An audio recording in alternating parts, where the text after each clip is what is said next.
नमस्कार दोस्तों, आज की इस हैरान कर देने वाली बहुत ही डिफरेंट और अनोखे एपिसोड में आप सभी का बहुत बहुत स्वागत है। दोस्तों, आज की इस वीडियो में आप सभी लोगों के सामने एक ऐसी जानकारी लेकर आ गया हूँ जो सुनकर आप लोगों को बहुत ही ज्यादा हैरान होगी। आप सभी लोगों को पता है कि जगन्नाथपुरी वाले मंदिर में हिंदू धर्म के अलावा और किसी भी धर्म के इंसान प्रवेश नहीं कर सकता है। और हैरान कर देने वाली बात कि जब जगन्नाथ की रथ यात्रा निकलती है तो उस रथ यात्रा को एक मुस्लिम मजहब के सामने रोका जाता है। हाँ दोस्तों, आपने बिल्कुल सही सुना। बहुत सारे लोग शायद ये बात नहीं जानते होंगे और बहुत सारे लोग शायद जानते भी होंगे, लेकिन जो लोग जानते भी हैं उनको पूरी बात पता नहीं है। तो फिक्र करने वाली कोई बात नहीं। आज की इस एपिसोड में फुल डिटेल्स के साथ मैं पूरी हिस्ट्री आप लोगों को सुनाऊंगा। तो ऐसा क्यों होता है, कब से होता है और कैसे होता है, क्यों भगवान जगन्नाथ का रथ सबसे पहले मुस्लिम के मजहब के सामने रोका जाता है और उसके बाद वो रथ गुंडीचा मंदिर के लिए आगे बढ़ता है। दरअसल दोस्तों, इस बात की शुरुआत बहुत पहले से है, जब जहांगीर का जमाना चलता था, जब जहांगीर का शासन हमारे देश पर था।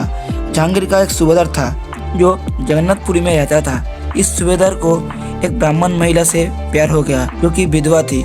उसने अपने प्यार का इजहार किया और उसने देखा कि मेरे जीवन में तो मेरे आगे पीछे कोई नहीं है और ये मुझसे विवाह करना चाहता है। तो उस ब्राह्मण महिला ने हाँ कर दी और दोनों का विवाह हो गया। दोनों के विवाह के बाद इनका एक बेटा हुआ जिसका नाम इन लोगों ने सालबेग रखा। अब सालबेग कैसा था? बचपन से मुस्लिम धर्म और हिंदू धर्म दोनों को मानता था, क्योंकि पिता उसका मुस्लिम था, माँ उसका हिंदू थी। माँ लगातार पूजा पाठ किया करती थी और ये बड़ा भी ऐसे ही हुआ। हमेशा देखता था कि मेरी माँ भगवान श्री कृष्ण की भक्ति में लीन रहता था। अब क्या होता है, जैसे कि इसके पिता मुगल शासन के मुगल टीम के एक सूबेदार हुआ करते थे, तो जो बेटा था सालबेग ये भी मुस्लिम टीम में शामिल हो गया। और कुछ ही साल बाद एक युद्ध हुआ। इस युद्ध में काफी सारे मुगल सैनिक घायल हो गए और इन्हीं घायलों की लिस्ट में सालबेग भी था। सालबेग घायल होने के बाद बहुत ही ज्यादा बीमार हो गया।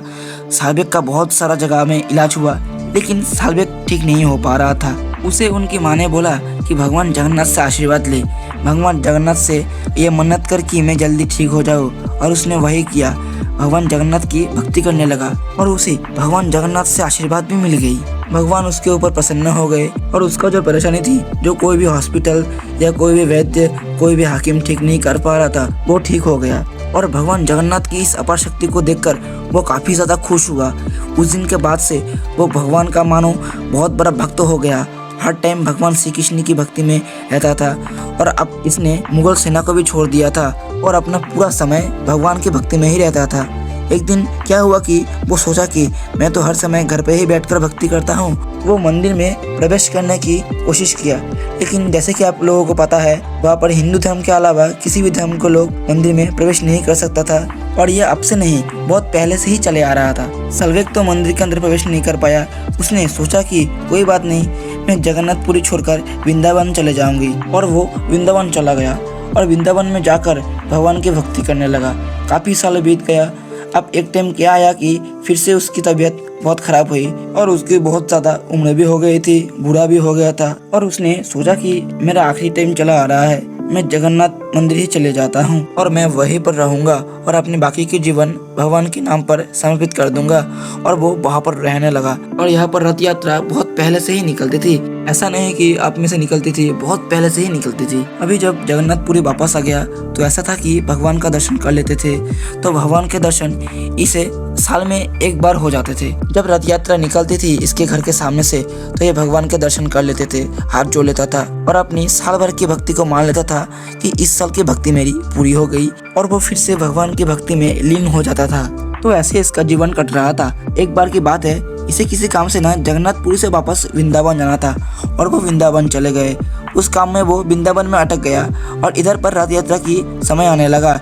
जैसे कि आप लोगों को पता है कि रथ यात्रा हमेशा आषाढ़ महीने की शुक्ल पक्ष की द्वितीय तिथि को पड़ती है और इस तिथि में यह ना वृंदावन में था और जगन्नाथपुरी में नहीं पहुंच पाया। और वो मन ही मन बहुत दुखी हो गया और वो हाथ जोड़कर भाई पर प्रार्थना करने लगा कि मुझे आपका दर्शन करना ही है और हो सके तो भगवान मेरे आने तक आप आपका रथ यात्रा टाल दे। और आप विश्वास नहीं करोगे कि जब रथ यात्रा निकाली ना, मतलब मंदिर से जब रथ यात्रा गुंडीचा मंदिर के लिए निकली, तो अचानक से ये रथ यात्रा सालबेग के कुटिया के सामने रुक गई। वहाँ पर लाखों भक्त रथ को खींचने वाले थे, लेकिन रथ खींचा ही नहीं जा रहा था। इधर पर सलबेग वृंदावन से निकल चुका था जगन्नाथपुरी के लिए, और वो जैसे ही जगन्नाथपुरी में अपने घर वापस पहुंचा तो वहाँ का माहौल देख के वो एकदम चकाचक रह गया, क्योंकि वो रथ यात्रा अटकी पड़ी थी। लाखों लोग रथ को खींचने की कोशिश कर रहे थे, लेकिन वो रथ सलबेग की कुटिया के सामने से आगे नहीं बढ़ रहा था, और इसे देखकर उसके आंखों से पानी आ गया और वो भगवान के सामने सर झुकाकर बहुत ही ज्यादा प्रसन्न हुआ,